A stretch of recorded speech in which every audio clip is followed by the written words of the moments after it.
This is Another Kingdom. Be sure to head over to dailywire.com and become a subscriber to get early access to our episodes ad-free. In our last episode, Austin received a phone call from his sister Riley, who said Orozco's men were coming after her to kill her. Austin then watched the film Horror Mansion, hoping to find a way out of Curtin's maze in Edgemont. He saw a horrific scene in which a young woman is sacrificed by witches in a cellar. He then went on to another mansion, the house in the Oregon woods, where Orozco holds his 730 Club meetings. There, Slick and Moses found him, and Slick struck him down. And now, Another Kingdom, Episode 8, performed by Michael Knowles.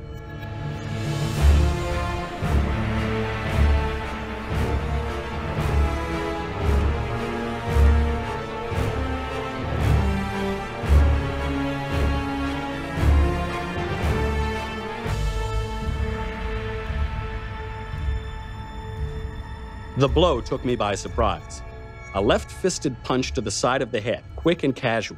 1 second, I was standing there with the guy grinning in my face, and the next, I was sitting on my ass with the stars circling around me like in an old cartoon. Slick stooped down and grabbed me by the front of my sweatshirt. "Upsy-daisy, punk," he said in a friendly tone. He hauled me to my feet. My legs were wobbly under me. I felt cross-eyed. Slick's slick face swam in front of me, out of focus. "I got him, Mo," he called. And Moses called back from upstairs somewhere. "All right, Chief, on my way." Still gripping my sweatshirt in his fist, Slick dragged me along the landing, back the way I'd come, my rubbery legs dancing under me, my head swimming. He slung me through a door. I stumbled over an open space until I banged into something, the edge of a table. I reached out to grab whatever I could. It turned out to be a chair. I managed to sit down on it, my butt landing hard on the seat. "Toss me your backpack," said Slick, gesturing with his gun. I was still dazed from being punched. It took me a second to understand what he was saying. During that second, Slick pulled the trigger. The air exploded with the sound of the shot. The room seemed to quake with it. I fell to the carpet, uselessly covering my face with my two hands, screaming at him. Holy shit! Holy shit! What are you doing? Are you crazy?" I thought I must be wounded, but I didn't feel anything. I looked down over myself, searching for holes, for blood. There were no holes, no blood. I wasn't in pain. "The next one goes in your kneecap," said Slick. "Now toss me the backpack, funny face." In a panic, I fought to strip the backpack off my shoulders. It took me 2 tries before I could control my hands well enough to throw it to him. Still holding one arm in front of my face protectively, I peeked over it to see the mighty Moses strolling into the room. Slick lifted the backpack off the carpet and tossed it to him. "Check that out, buddy, would you?" he said. "Sure thing, Chief," Moses rumbled. Still panting with fear, I grabbed hold of the chair seat and scrambled back onto it. Instinctively, I was looking around me to see where the bullet had gone. Scattered as my senses were, I began to get an idea of the room we were in. It was a big room, a banquet hall, with round tables set out on geometric carpeting and chairs set around the tables. There was a dais up front with a speaker's podium in the middle. The wall on my left seemed to be a sort of tribute wall with the words 730 Club in enormous black letters at the top and wooden plaques with names on them in columns underneath. That was all I saw at first. Most of my attention was focused on Slick and his gun. The dirty cop stood in a casual pose, still pointing the weapon at me. He was waiting for Moses to finish rummaging through my pack. When the black man was done, he tossed the pack to the carpet and held my phone out to his boss. "It's a burner," he said. "Nothing in it." Slick took the phone and examined it. Keeping one eye on me, he poked in a number, held the phone to his ear and waited. My temple was beginning to throb where the bastard had punched me. I flinched and rubbed the sore spot, my gaze wandering back to the wall with the plaques on it. My eyes went idly over the names. A lot of names, a couple of hundred at least. They were in alphabetical order, the plaques fitted into metal slots so they could be moved and rearranged. I recognized some of the people, or sort of recognized them anyway. They were names I'd heard of but couldn't quite place. Chester Candy, Ron K. Pierce, Jonathan Broughton. Names like that, the sort of people you know are important but you don't know exactly what they do. Businessmen or something, I guessed. I heard Slick speak into the phone. Yeah, it's me, he said. We got him. What do you want us to do? It came to me with a sickening shock that he was talking to Orozco, the man himself. I began to turn back to him, but my eyes stopped on one of the names on the plaques. Charles Lively, my father. Yeah, said Slick into the phone. Sure. Seeing my father's name on the wall made my gaze linger on the plaques one more second. Something struck me about them now, something wrong, but with my head throbbing and my mind on my predicament, I couldn't quite figure out what it was. Then I heard Slick say, You got it, boss. Boss. Orozco. I was in big trouble here. Now, out of the corner of my eye, I saw Slick hand the phone back to Moses. I didn't have time to think about the plaques anymore. I faced the dirty cop. He was slipping his gun into the shoulder holster inside his jacket. He was coming toward me. He was smiling again. I did not think this was a good sign. Hold on, I said, putting my hands out in front of me to keep him away. Listen. But he didn't hold on. He didn't listen. He just grabbed my sweatshirt in his two fists, hauled me up out of the chair, and kneed me in the balls. It was a solid, straight-on blow. It made me feel as if the world had turned to vomit and I was drowning in it. Slick tossed my body to the geometric carpet. I lay there, curled up around a pulsing core of pain. Slick pulled my chair to him, turned it around, and straddled it. Hovering over me, he smiled down at where I lay groaning. My boy, he said to me, this is not going to be a good day for you. I already guessed that, I managed to gasp back. I was clutching my belly, trying to breathe. Slick laughed. Funny man, he said to Moses. You're a funny man, he said to me. He's a smartass if you ask me, Moses said. Hear that? Slick asked me. Moses thinks you're a smartass. Moses doesn't like smartasses. He doesn't like smartasses, and he doesn't like dumbasses either. And he's not nice to people he doesn't like. So that means if you're a smartass with Moses, you're a dumbass. You get it? You're two things he doesn't like rolled into one puling sack of shit curled up on the floor at my feet. It's not a good situation for you. Curled up puling on the floor at Slick's feet, I looked up at Moses. Your friend sure talks a lot, doesn't he? That made Slick laugh out loud. But it wasn't a pleasant, ha-ha, let's all be friends laugh. It was more the sort of sound that would have made my balls shrivel and turn to ice if my balls hadn't currently been in the process of swelling up and catching fire. Slick stopped laughing. Here's what's going to happen now, punk, he said. We're going to torture you, and then we're going to kill you, okay? I rolled my eyes back toward him where he sat smiling down at me.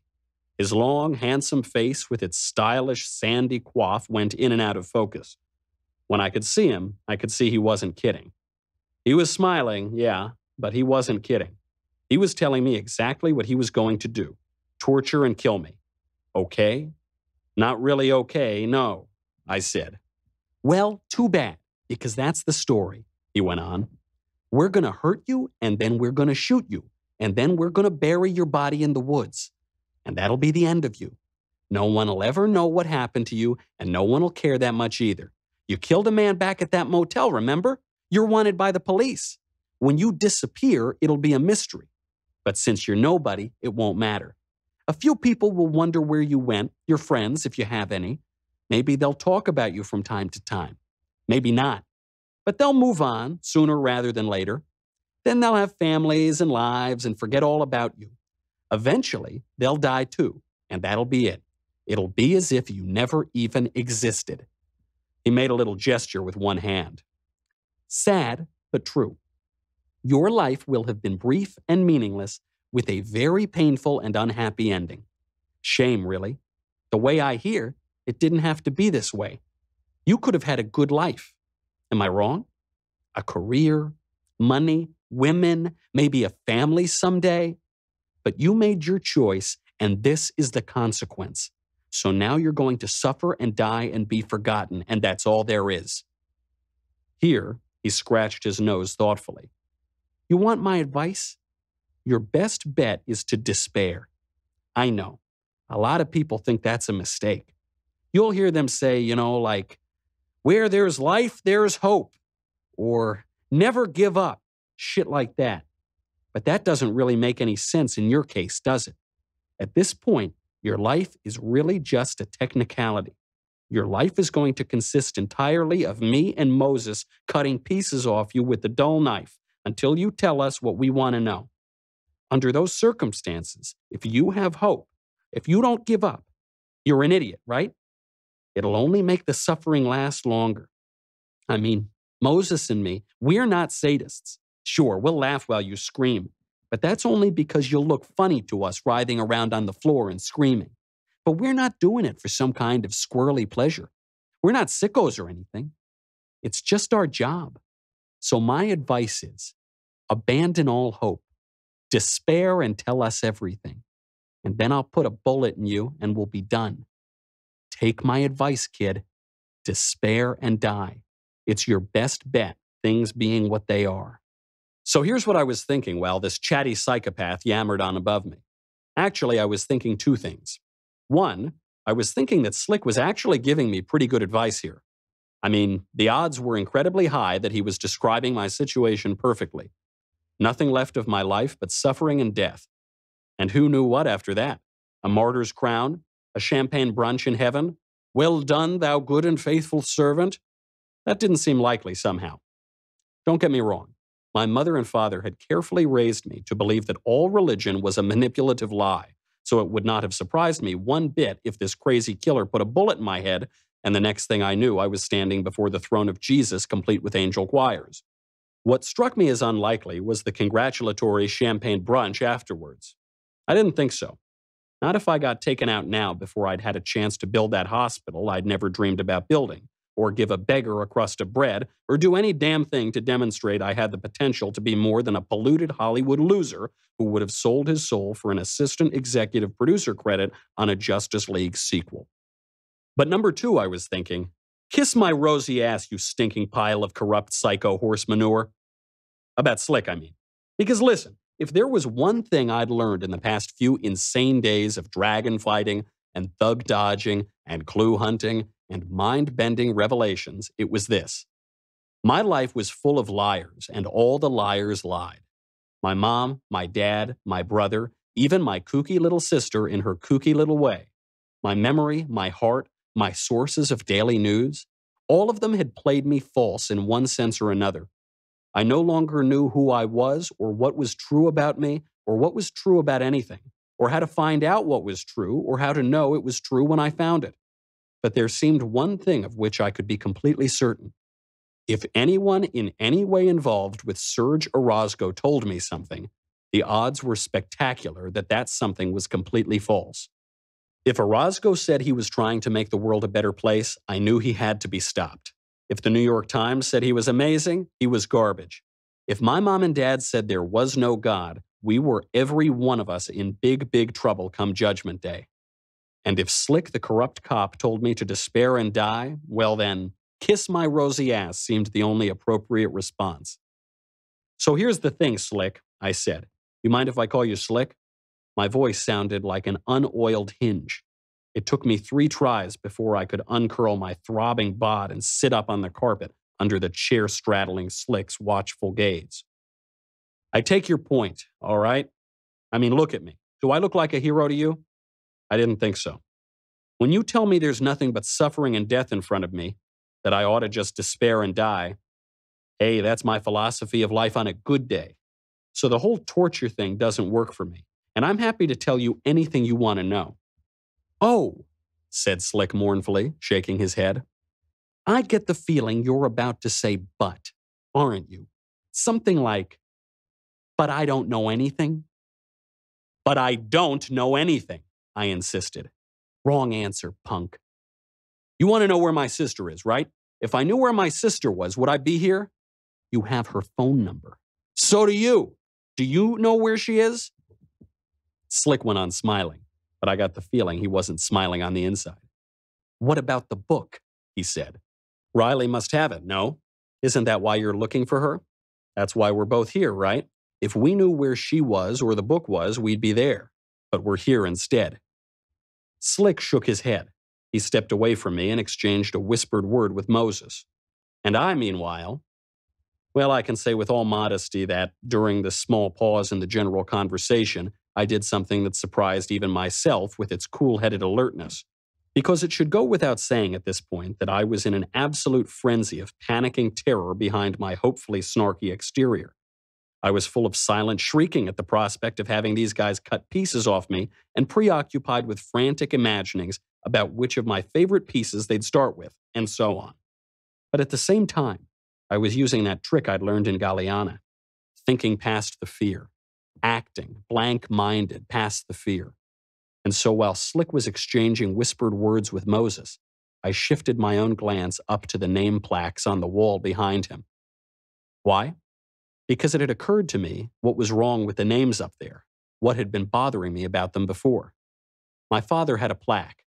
He was one of the 730 Club, but not my mother, not my brother, which meant there was something special about 730 membership, that not all of Orozco's minions got in, only some. And that meant, if I could find the links among the names on that wall, it would tell me something about the club's nature, something I didn't already know. And that, in turn, made me suspect that maybe this wall of names, was the information in plain sight that Jason Broadstreet had promised to send to Riley. If you'd like to keep watching these great visuals throughout the whole episode and get each episode a full week ahead of everyone else, become a Daily Wire Premium subscriber. You'll get a new chapter every Monday, while the rest of you will have to wait till Friday to find out what happens on Austin's quest. Don't wait till Friday. Subscribe now. As a premium subscriber, you'll be able to watch live episodes of The Ben Shapiro Show, The Michael Knowles Show, The Matt Walsh Show, and me on The Andrew Klavan Show. Read dailywire.com without ads, download our latest ebooks, interact with hosts by writing into the mailbag. It's all ad-free. To continue enjoying these rich visuals and riveting story, you guessed it, become a subscriber over at Daily Wire.